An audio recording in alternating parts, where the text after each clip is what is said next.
This video shows you how to approach the modifying parts assignment for the caster in the AEDD 170 class. What I want you to do is to open up your existing assembly. This is the assembly you created directly after making all the parts. Then I want you to use the pack and go function found under the file pull down menu to create a copy of the entire assembly and each of the individual parts. In order to do that, go to pack and go, browse to a new location. I'd like you to put this in a folder called ModifyCaster. So create that folder on your S drive, and I want you to add a suffix to the end of each of the files of 01. Make sure flatten to single folder is checked off and that you're not creating a zip file. Pick the save function. It will go through and save each of the individual parts and the assembly. Then you can close your original assembly, and then I want you to go ahead and open the one you just created. This is the one I just created. You'll notice that all the parts have a 01 at the end, so now instead of saying Rev 00, it says Rev 001. I'm now going to open up that assembly, and this is the one I'd like you to modify for this assignment. The specific assignment is contained in a document called Modifying Parts. That document is found on your R drive, AEDD 170, in the Unit 1 to 4 caster folder, and it's just called Modifying Parts, and I placed it there on the 13th of February. If you go down through, it asks you to do a number of things. The first thing it wants you to do is to delete the steel plate from the assembly, and then create a new steel plate in the assembly using convert entities to create a hole pattern. Then it says you may have to remate the bolts. Then you have to do some other things, including changing the diameter of the wheel, modifying the width of the rim, and making sure that the result of that is not any other interferences. So you might have to modify some other parts. If your parts are made correctly, this is going to be a very easy and not particularly time-consuming assignment. But the one thing you may not be familiar with is using the convert entities. So I'm going to go over that right now. First thing I'm going to do is to take that steel plate, and I'm going to delete the steel plate, which is going to cause a problem with some mates. It also is going to cause a problem with the local pattern because I used a linear pattern to place those bolts. So when I delete that plate, the linear pattern is going to lose the edges of the plate, which I use to indicate the direction of the linear pattern. So now what I need to do is to go and find the linear pattern, which is down here at the bottom. You'll notice that it's yellow. I'm going to edit that linear pattern, and where the direction window is now blank, I'm going to select one edge of the top plate for the direction in the first instance, then go down to direction 2 and select a different edge of the top plate, and you notice what it's going to do is to place those bolts in there correctly by understanding what the directions are going to be. Now to create a new top plate, I'm going to insert a component or a new part into this assembly. I'm going to build this part in the context of the assembly itself.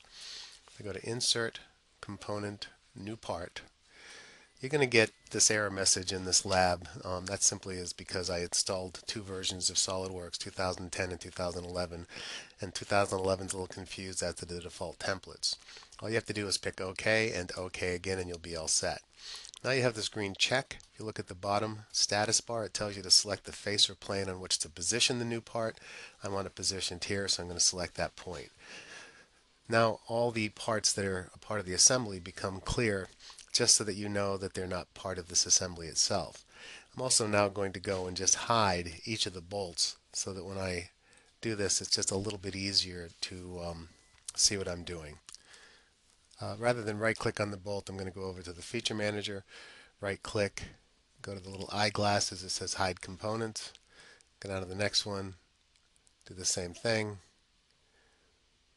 and then go to the local pattern and do the same thing.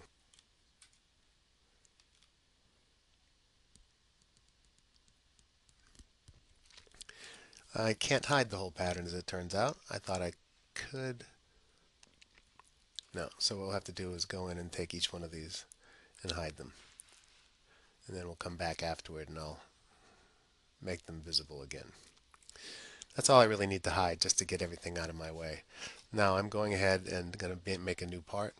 I'll look down at it from the top view, come out a little bit, go over to the sketch function. Under sketch, I'm going to grab the rectangle. I'll just put a rectangular plate on top of it. Doesn't really matter how big it is because it's simply indicating a piece of another plate. So I don't need to dimension it, but I'm going to anyway just to make sure that I have everything fully defined. We'll go with 200 millimeters. In that case, come over here. We'll go with 128 millimeters. I'm typing the millimeter symbol because the units are not set properly for this new assembly. So when I get out of here, I'm going to leave that for a second, go up to my options and change the unit. Okay, now I'm back in the editing the part mode. I've got a sketch for that rectangle, so what I want to do now is to go ahead and extrude it. In order to extrude it, I'm going to go back up to the tabs, go over to Features, Extruded Boss Base. This is my sketch I want to extrude. Have it come up 6 millimeters. Looks like that. Now here's the part where I'm going to use convert entities because I want those holes in this base, in this plate, to match the holes in the top plate here. So I'm going to go in, go up to the sketch mode again. Under sketch mode, I'm going to have to move this aside, but you're going to see convert entities up there. I'm going to select convert entities. When I do, I'm going to get a feature manager window that allows me to select the individual entities. Once I've selected the surface I want to put those entities on. I'm sorry, there's one thing I neglected to do, which is to select the button that says sketch to go back into the sketch mode. Now it asks me to select a planar face. Now that I've selected that face, now I can go over to convert entities and select the entities I want to convert. Now the entities I want to convert include each of the holes. You notice when I go over here to pick one, it's looking for a plane, and the reason it is because there's this large plane surface behind. This is where I'm going to type the letter E, which now filters my selection set. You see a little bit of funnel there, so that it will only select edges. Now I can pick that edge of that hole, the edge of that hole, the edge of that hole, and the edge of this one. Once I've got all of those selected, go over and grab the green checkbox, and now each of those things has been converted, and the relationship that's added is what's known as an unedge relationship. I'm going to close out convert entities, press the E again so that I get rid of my filter, and then I'm going to go to the features, and now I'm going to do an extruded cut, and then I'm going to have each of those holes go up to surface. Select that surface right there, check that button right here, and now I've got a hole pattern. That hole pattern is based on the hole pattern of the top plate. That means if I change the hole pattern in the top plate, it will subsequently change the hole pattern in that steel plate as well. I'm going to save my assembly, all the parts. It contains an unsaved virtual component. We can save it internally, which is inside the assembly, or externally. I'll go ahead and save it externally. Name right now is part 1. I'll change that to steel plate. Rev 0001. Okay, it's going to go in the same location as the one I have. Now just quick demonstration, if I were to go and open up the top plate now, and in that top plate go and make a change in those holes, either in their position or in their size. So what I'll do is just change their size. Right now the size of that hole is 8 millimeters. If I were to change that to 12 millimeters, much bigger hole, you can see it's a lot larger there. When I go back to the assembly, update the assembly, the holes in the top steel plate have gotten larger as well. So you can see that they're controlled by the holes in the top plate.